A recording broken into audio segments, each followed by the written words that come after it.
ఒక కపుల్ వచ్చారమ్మా, 2 సంవత్సరాలు అవుతుంది పెళ్ళయి, 4 సార్లు అబార్షన్స్ అయినాయి.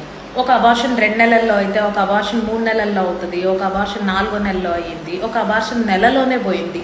ఇలా రిపీటెడ్గా అబార్షన్స్ అవుతున్నాయి. పాపం వాళ్ళు డాక్టర్ దగ్గరికి వెళ్ళి చెక్ చేయించుకున్నారు, ఏమైనా ఇష్యూస్ ఉన్నాయా, ఎందుకు పోతున్నాయని.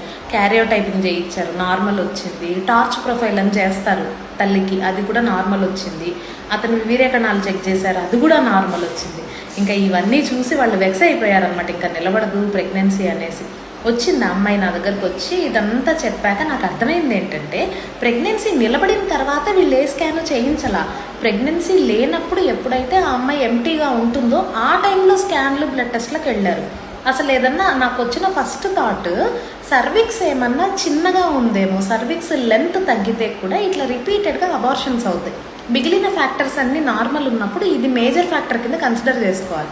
ప్రెగ్నెన్సీ నిలబడిన వెంటనే చెక్ చేయించుకోండి అమ్మా, మీరైనా కూడా చెక్ చేసుకొని సర్వైకల్ లెంత్ అంటే గర్భసంచి ముఖద్వారం లెంత్ ఎంత ఉందో చూసుకోవాలి. అది చిన్నగా ఉంటే దానికి ఒక చిన్న కుట్టేస్తారు, అలా చేస్తే ప్రెగ్నెన్సీలు నిలబడతాయి. ఆన్లైన్ కన్సల్టేషన్స్ కావాలి అనుకున్న వాళ్ళు పైన ఇచ్చిన నెంబర్కి కాల్ చేయొచ్చు, సేమ్ డే కన్సల్టేషన్స్ దొరుకుతాయి. నమస్తే.